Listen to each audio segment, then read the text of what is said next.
And salutations, everybody. I hope you can hear me.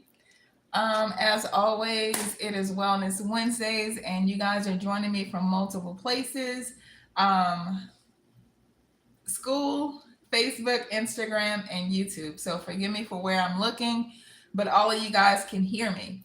It's best if you are in my school because you guys get the visual aids that I have. All right. So whether you're joining me from on social media, you want to join me in my free school. It is free.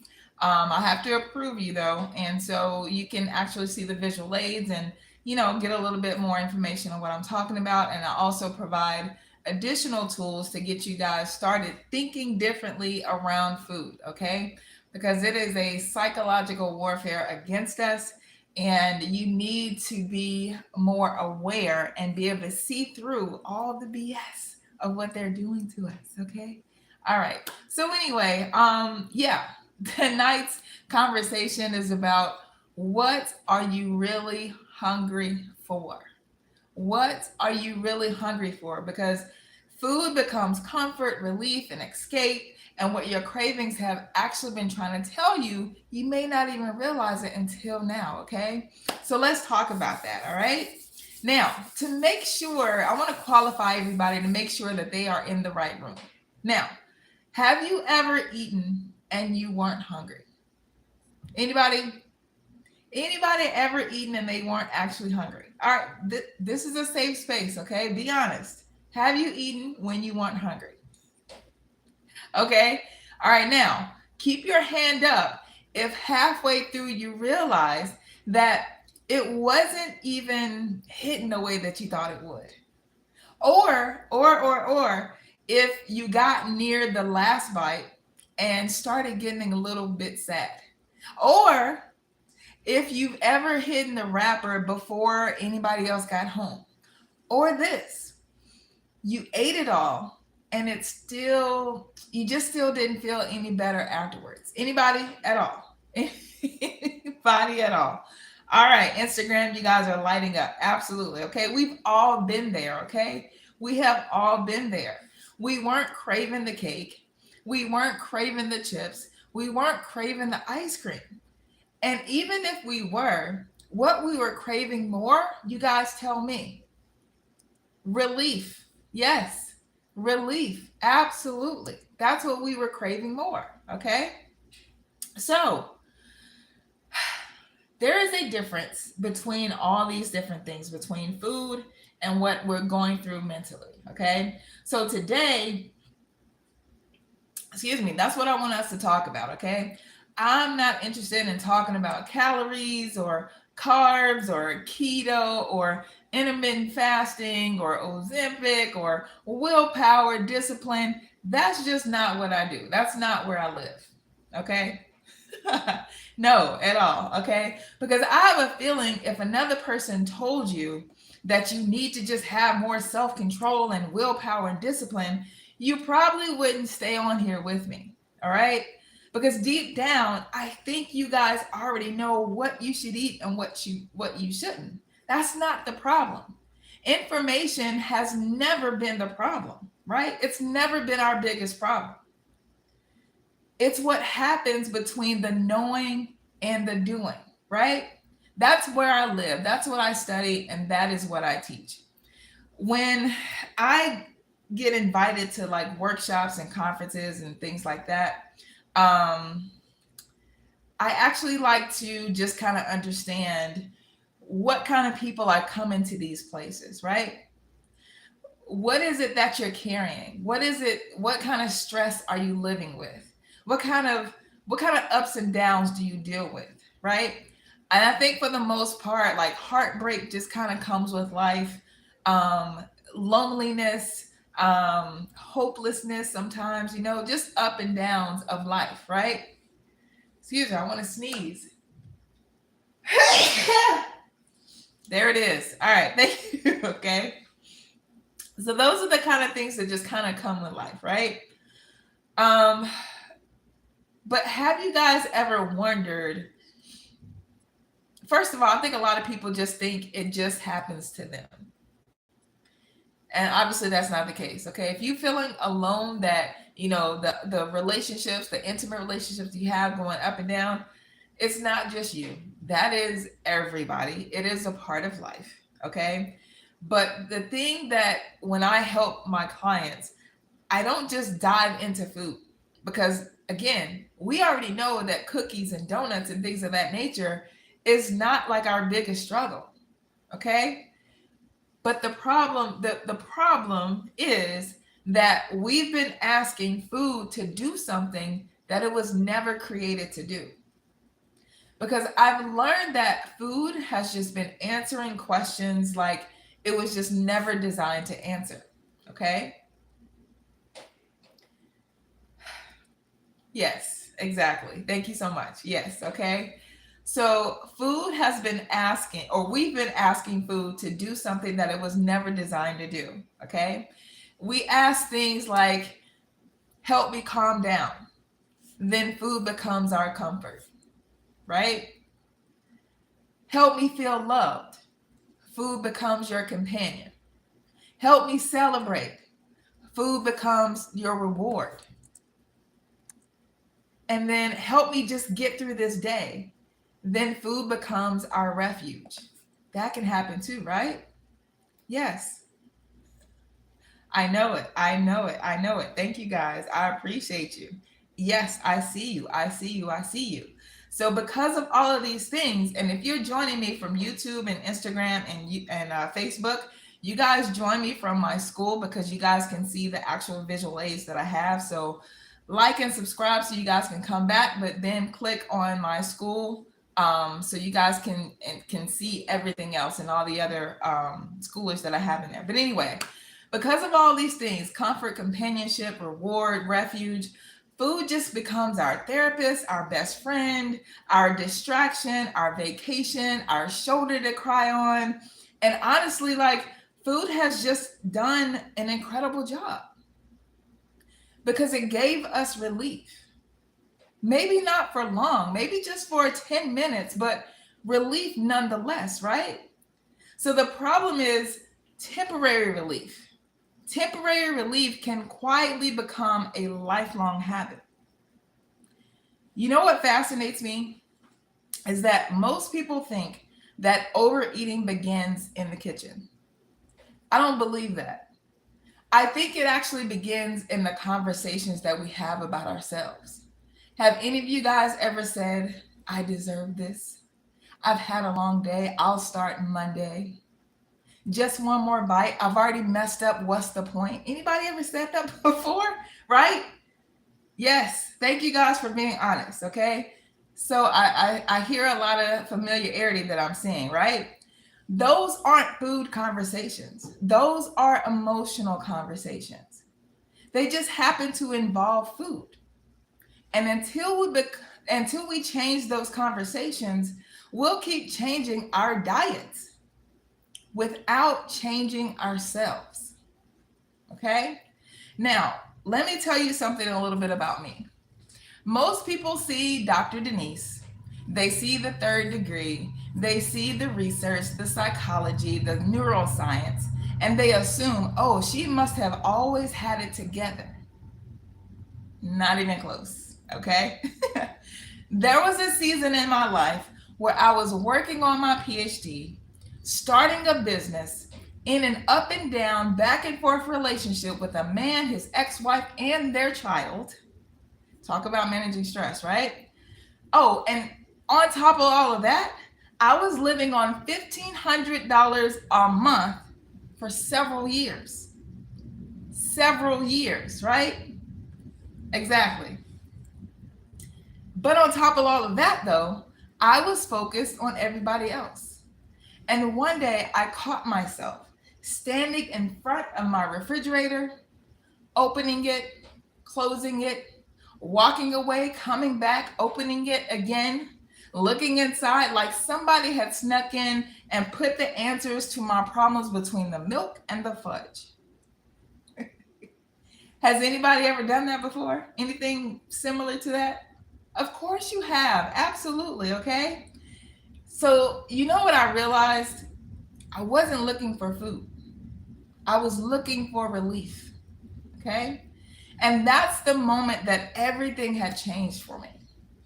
And it ain't because I suddenly became more disciplined or found the perfect meal plan or just gained this superhuman willpower. No, everything changed because I finally asked a different question. So my question was not what should I eat, but what am I really hungry for? Okay? That is the question that changed my relationship with food.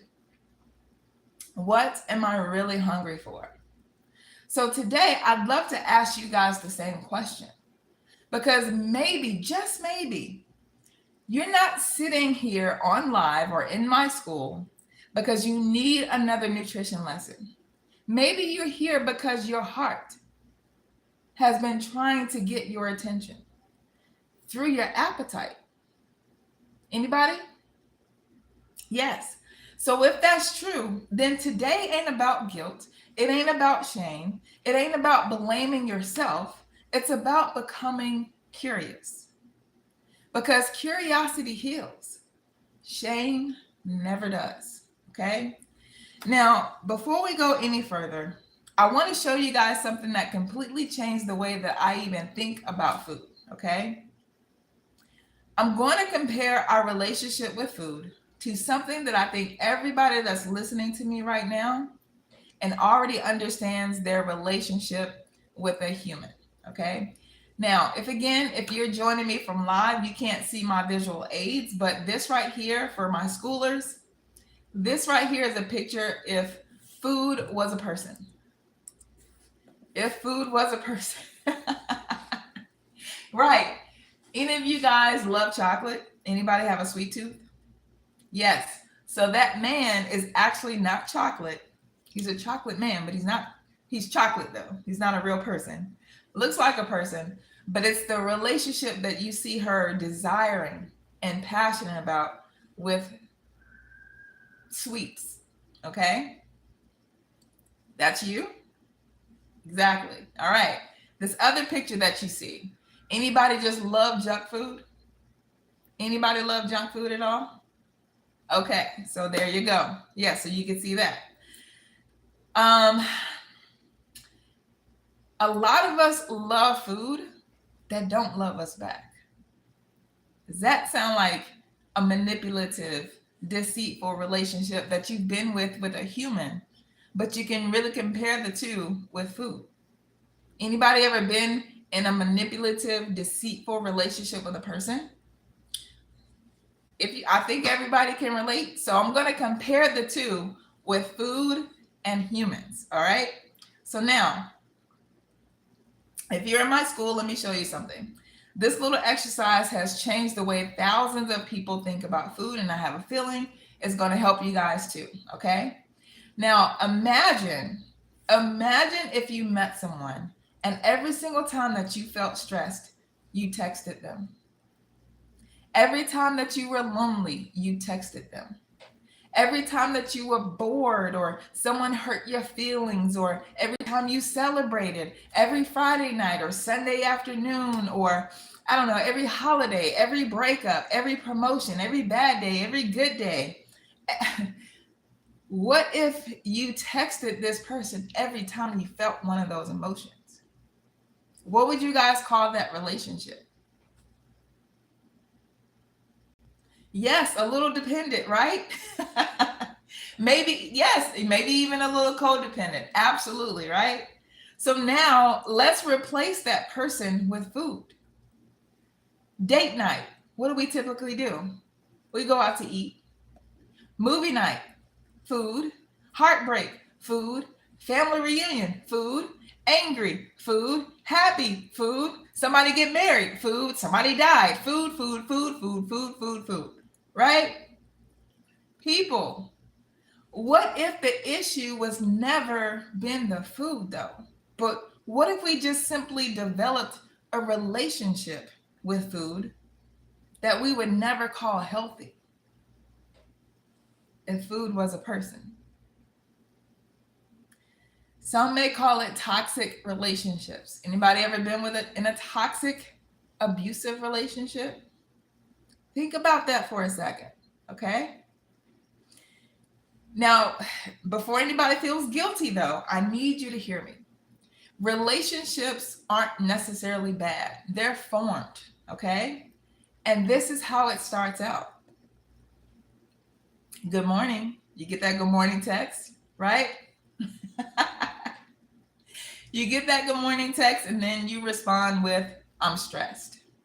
And then food responds with, come see me. Then you say, I'm lonely. Then you say, hey, food says I'm here. You text food and say, I'm bored. Let's grab a snack. Food, or you say it's my birthday. Food says, hey, let's celebrate. Cake, ice cream, champagne. You text food and say, I've had a bad day. What does food say? You deserve a treat. And usually the treat is chocolate, cookies, cake, donuts, something like that. I don't know. You text, hey, it's Friday. Now, for my people in the South, what do you associate Friday and food with? Anybody? Anybody from the deep South that has a mother or a grandmother? Fish and spaghetti. Fish and spaghetti. So I'm not the only one, right? Yes, it's Friday, fish. That goes together. Any of you guys ever heard that before? All right. Facebook, you guys are lighting up. Absolutely, right? So I don't think that anybody wakes up and decides, you know what? I'm going to emotionally depend on food. I don't think anybody does that, right? Life teaches us those things. And then, of course, TV and social media, they reinforce those things. So what food, let me ask you guys, what food do you guys typically see when you're watching a TV show or a movie and a girl is breaking up or just got broken up with her boyfriend? What food do you normally see her eating? Ice cream, right? The fact that we all know that ice cream, I'm seeing it everywhere. The fact that we all know that, that's reinforcing the brain to teach us sadness, junk food. Okay? Let me ask you guys another one. What's the number one food that we celebrate with birthdays? Cake. Easy one, right? You know what? I'm not here to take away your favorite foods at all. I'm just here showing a picture of a tower of watermelon, and it's shaped like a cake, a tower of cake, right? Let's start to think differently about how we connect with food, all right? We can still eat and enjoy these things, and I don't believe in moderation when it comes to certain things, that the foods that we love that don't love us back. I don't believe in that, because that just reinforces some things that we're trying to break away from. But just think differently. And I've never met a person that doesn't love watermelon. I've never met a person that doesn't. So why not let your cake be watermelon instead of a ton of flour and sugar? Just a thought, okay?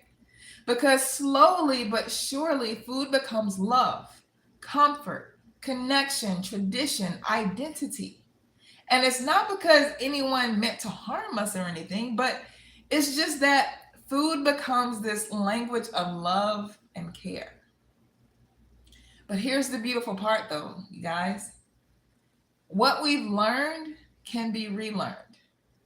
What we've been trained to think can be retrained, okay? So stop thinking and saying that you're broken. You've simply been practicing patterns that no longer serve you, okay? So you just have to practice thinking differently.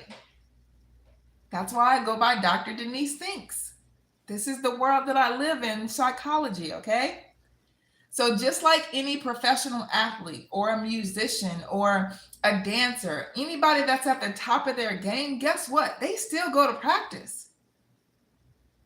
The LeBron James of the world and I don't even watch sports anymore. I played basketball in college, but I can't stand what I see in sports nowadays. So I don't even know who the athletes are. Whoever these athletes are at the top of their game, guess what? They still go to practice. So what makes you think that if you're in a manipulative, deceitful relationship with food, that you don't have to practice certain things to improve your relationship with food. You got to practice too, okay? And because I'm an expert at this, guess what? I still go to practice. That's why I stay in my kitchen. All right? You're no exception. All right? I like Chinese food when I'm sad. Man, think about that. I want you to go back and reflect and see, okay, why was it Chinese food? What made it specifically those particular foods when you're sad? But the fact that you know that, though, that's step one, is awareness, which is good. I'm proud of you.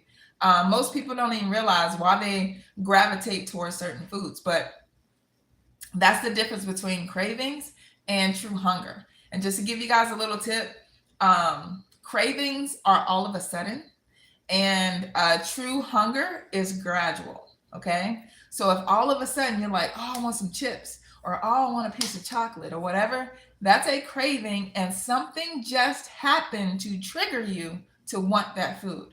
Your body is not really asking for it, but it's more just psychological. Okay. But anyway, let me continue on. Okay. I want to introduce to you guys three women. And once again, meet me in my school so you can see my visual aids that I'm showing. Yeah, I don't want to mess up with the camera, but meet me in my school, subscribe, like, all that good stuff, and then meet me in my school so you can see my visual aids. Okay. So these three women, the first one I want to introduce to you is Angela. All right. Angela is the one that everybody depends on. She's the first one awake, the last one asleep. She checks on everybody, prays for everybody, shows up for everybody. She doesn't just bring the dessert. Angela is the dessert, right? The chess squares, the chocolate pies, and all that kind of stuff. Everybody says to her, girl, I don't know what we would do without you. But nobody ever asks Angela, how are you doing? Anybody check on you? How are you doing? Right? So Angela is not hungry. She's just exhausted. By the time that Angela sits down to eat, the house is quiet, the dishes are done, everybody else has what they need, and for the first time all day long, she has 10 minutes just to herself.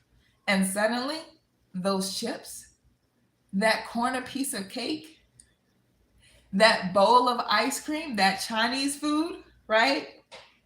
They become peace. So again, Angela's not hungry. She's just exhausted. So you may be sad. Is the Chinese food going to actually bring you happiness? It may for a few minutes, don't get me wrong, but it usually starts a cycle that keeps going over and over and over again. You get maybe 10 minutes of happiness, and then you feel guilt and shame because of the food, maybe overeating, maybe it's some greasy stuff that doesn't help you toward your goals, may make you gain some unwanted weight, and then the shame cycle just starts over and over and over again. So we got to figure out how to focus on what it is that made you sad, and then put our attention there. Okay? The food is temporary, you guys. Okay? So have you guys ever noticed the people who spend their lives pouring into everyone else often forget to ask, who's pouring into me? You don't have to answer out loud, or you don't have to put it in the chat. Just think about it for a second. When was the last time someone asked what you needed? Yes, difficult cycle to break. Okay? What is it that you need? Not your partner, not your children, not your parents, not your church, not your boss, not anybody, but we're talking about you. When do you put the focus in on you? Maybe that's one of the reasons why you're led here, okay? I don't teach diets. I don't teach calorie counting, but I teach you how to think better around food, become more aware, and ask you to ask yourself, what does your soul truly need that your stomach has been trying to answer all these years. Because food has been answering questions it was never designed to answer.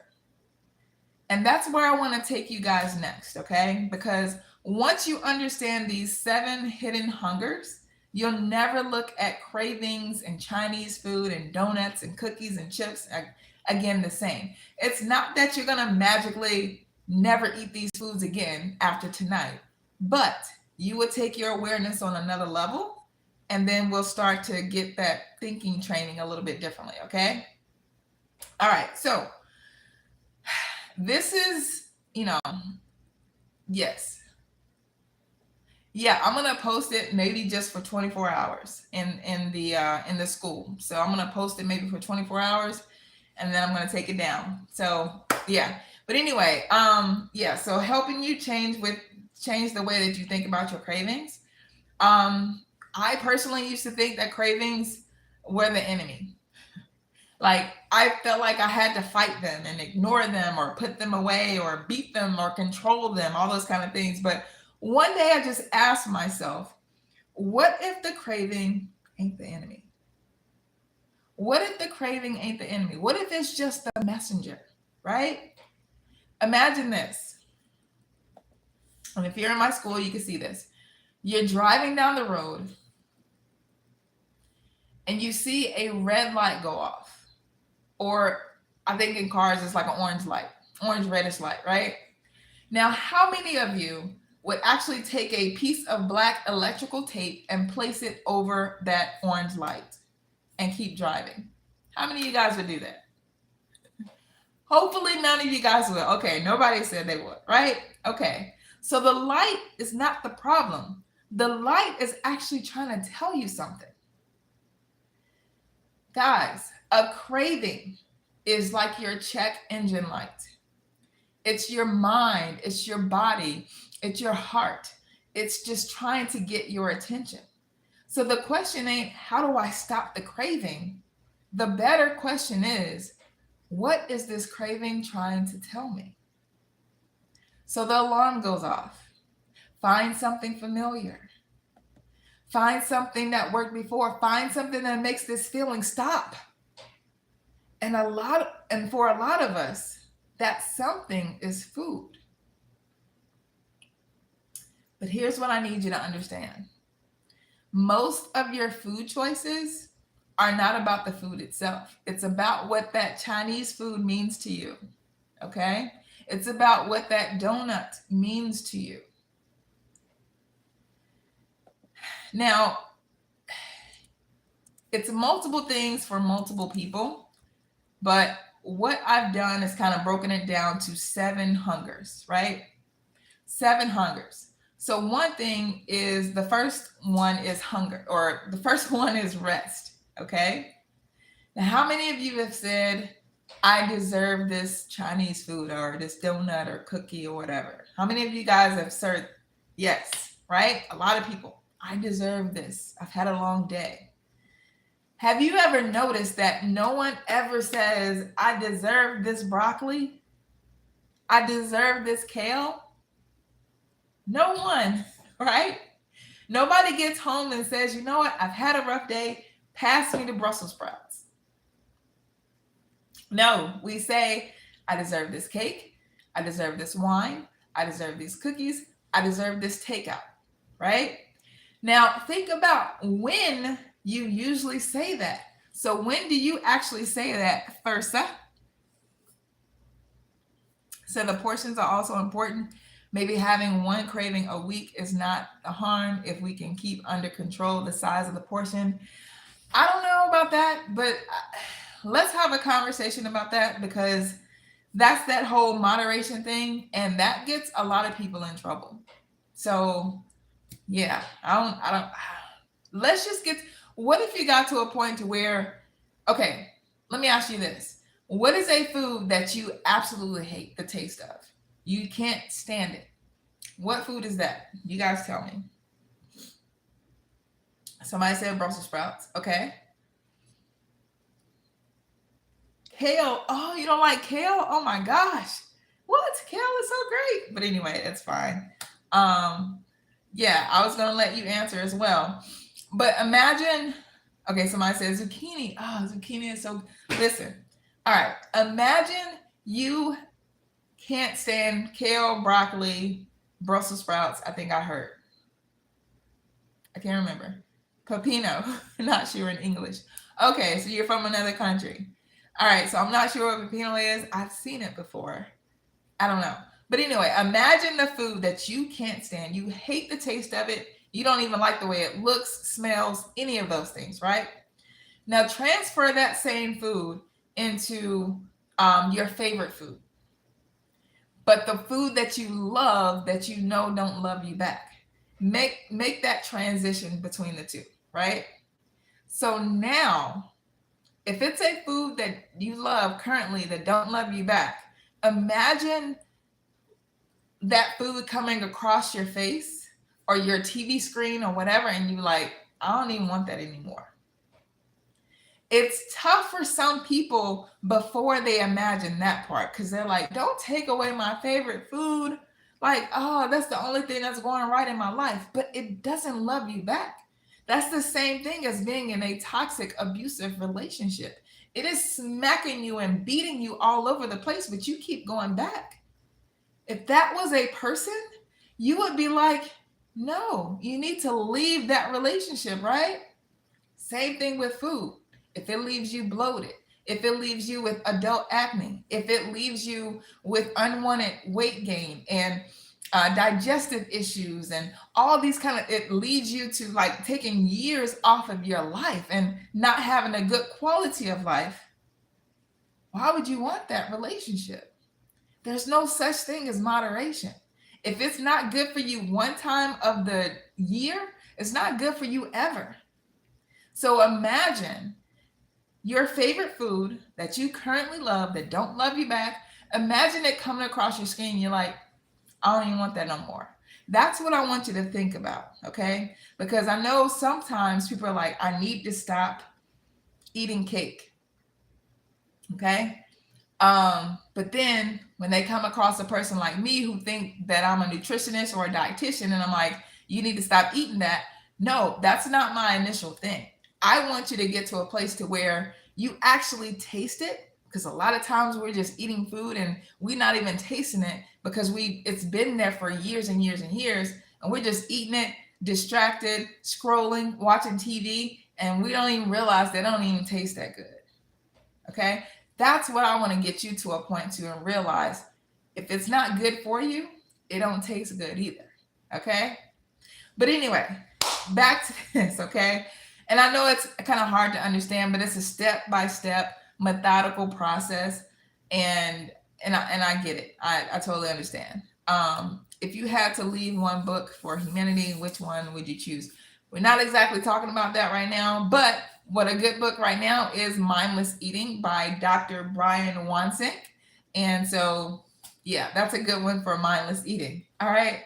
But I get it. Your Chinese food and all these other things, you want to have those foods after a long, stressful day, taking care of everybody else. And now, after those types of stressful days, chocolate or junk food or takeout, whatever that it is, they always win. Why? It's because our brain ain't asking about calories. It's asking for relief. Here's what's fascinating though. When you're exhausted, your brain starts looking for your fastest source of energy: sugar, fat, and salt. Have you guys ever noticed that the healthiest foods are usually around the outside of the grocery store, but all the loud foods like back for a limited time or 2 for $5 or exclusive today, they're waiting right in the middle for you. So when we see that, our brains light up like a freaking slot machine because of these colors that are catching our attention. And when we see them, it's what gives us just enough to keep going back. That's dark psychology of food marketing, which I have a lot of that information in my program in Skool for free. So once again, join me there and you guys can get access to those videos. And once you see it, you can't unsee it. But anyway, stop calling yourself weak, because The body hears you, okay? The body hears you. Stop calling yourself undisciplined and all these other things, because nobody accidentally eats 6 apples, but you may accidentally eat 6 cookies, right? But the world has designed it for you to do that. Okay, so it's not you, it's just the design right now. Okay, now hunger number two. Hunger number two, the hunger for peace.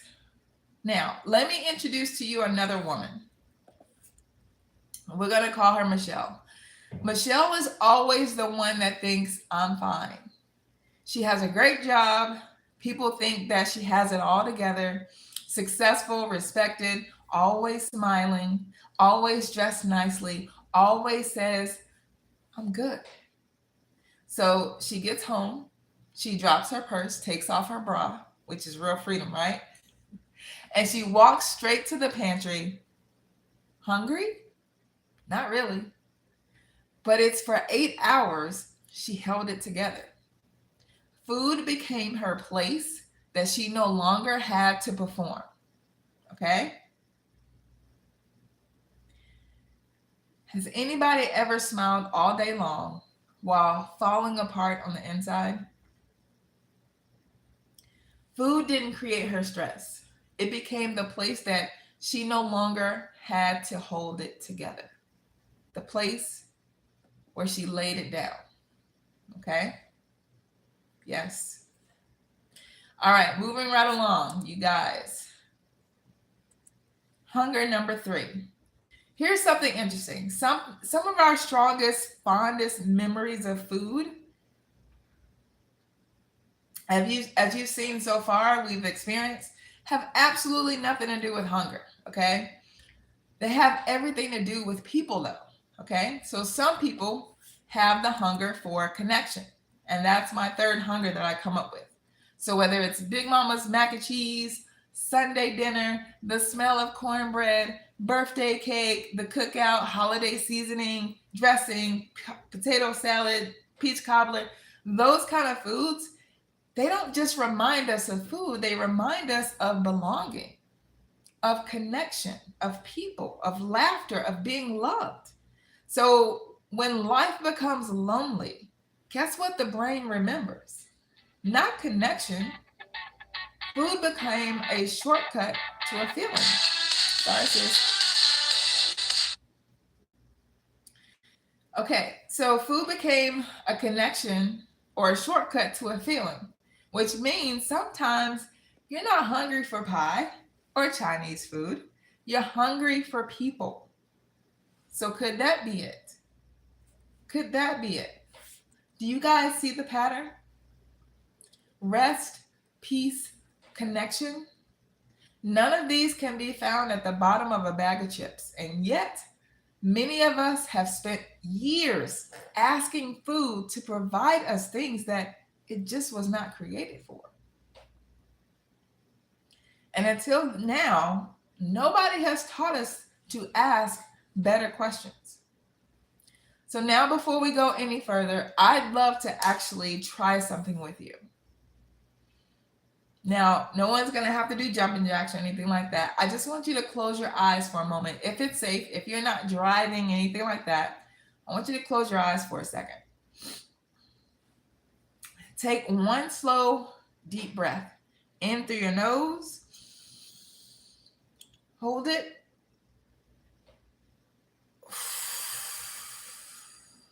Blow out of your mouth. Okay? Keep your eyes closed if you can.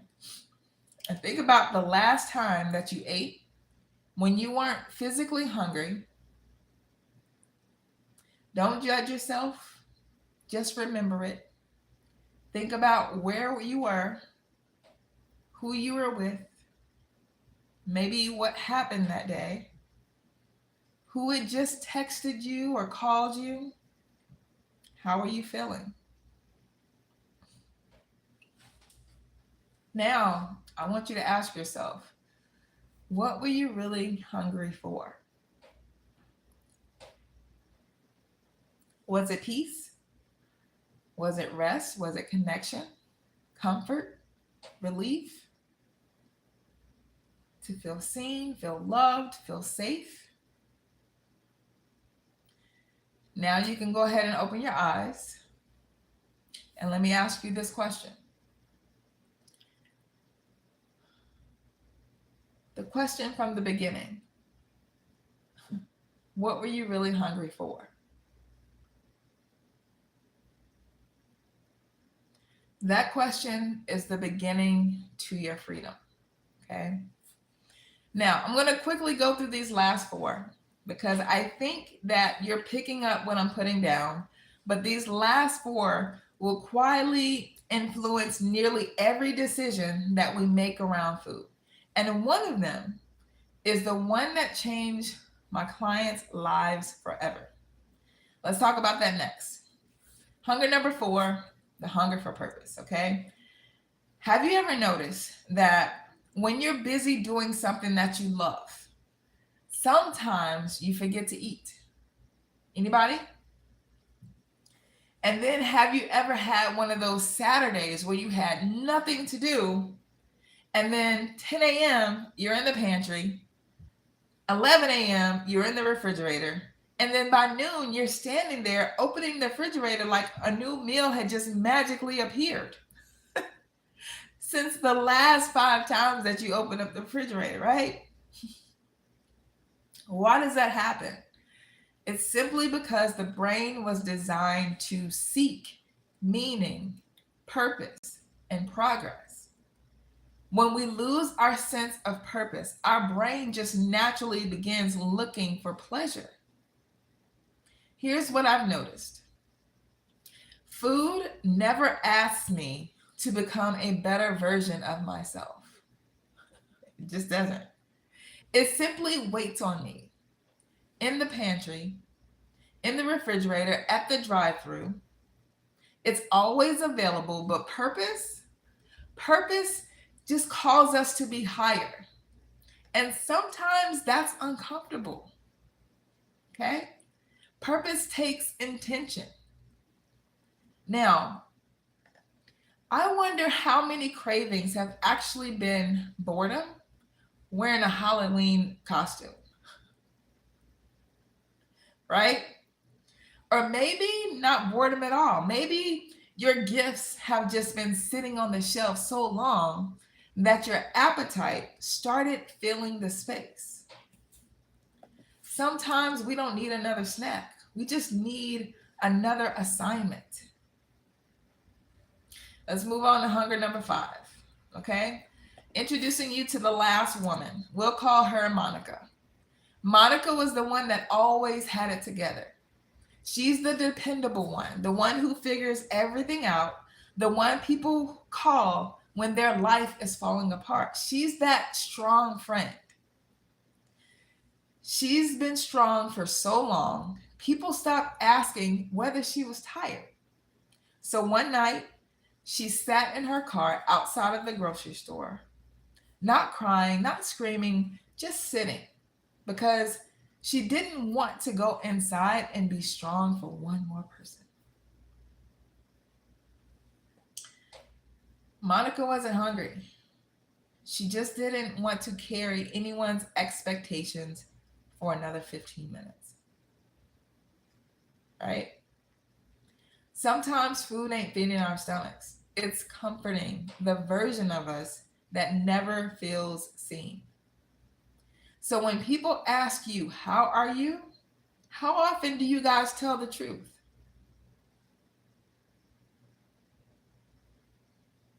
Or have you become really good at saying, I'm good, I'm fine, I'm blessed, I'm making it, while quietly hoping somebody will ask you again?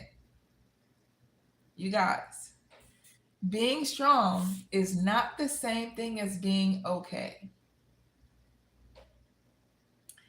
You're hungry to be seen. And sometimes the strongest people, especially women, carry the heaviest burdens because everyone assumes that they don't need help. So this last woman, Monica, she wasn't thirsty. She was just drawing from the wrong sources. Okay? Hunger number 6. This next hunger surprised me when I first started studying human behavior. We've talked about how much food is at the center of our celebrations, right? Birthdays, graduations, marriages, uh, funerals, right? Now, I'm not mad, but it's just the way that we've connected the food to the celebration, okay? And that means when we accomplish something that our brains just connected, you deserve this food. The question is, have we accidentally taught ourselves that every victory has to end with something to eat? What if the reward wasn't edible? And no, I don't want you turning one bad habit into another and start shopping and have these shopping habits, right?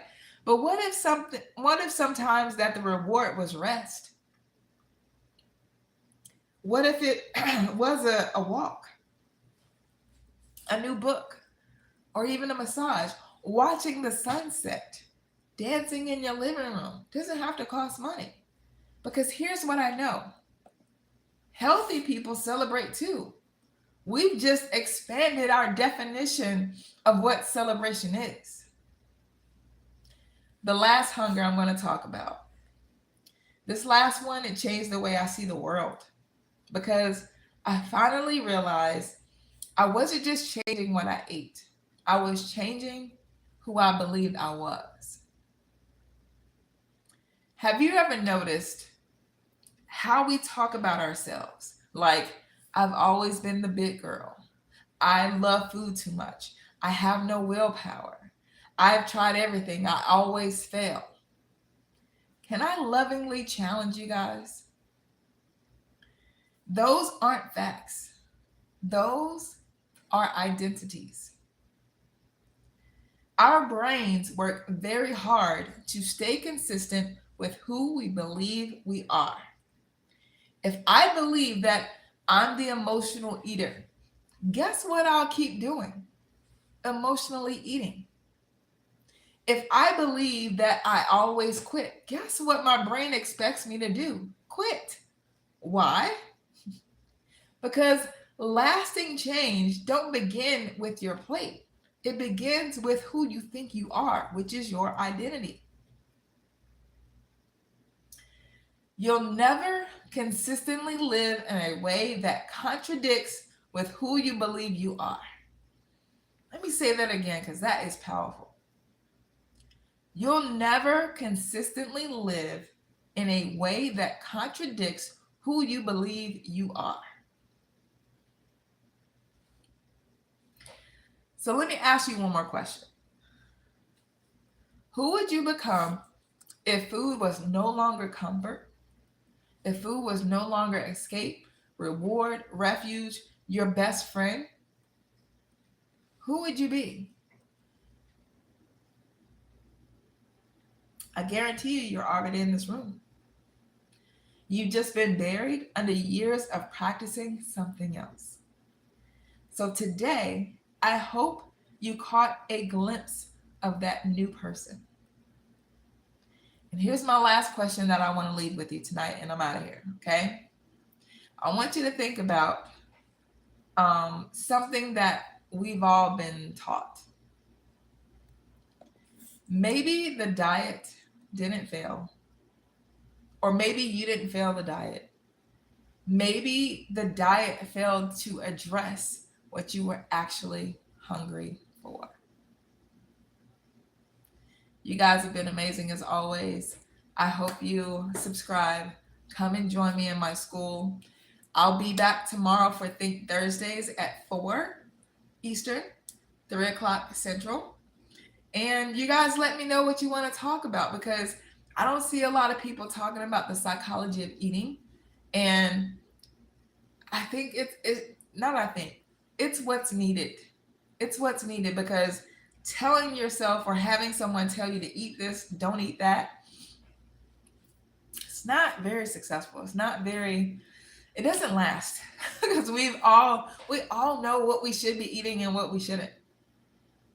I want to get you guys to a place to where you like, I don't even want that no more. And that happened to me when I was in the store and I walked by the Snickers, the whole entire candy aisle, and I've been retraining my brain for a while.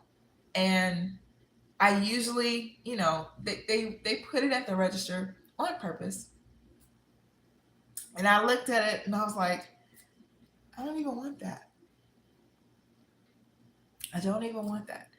Now, to some of you guys, that may scare you. You may be like, you know what? I love these donuts. But again, do the donuts love you back?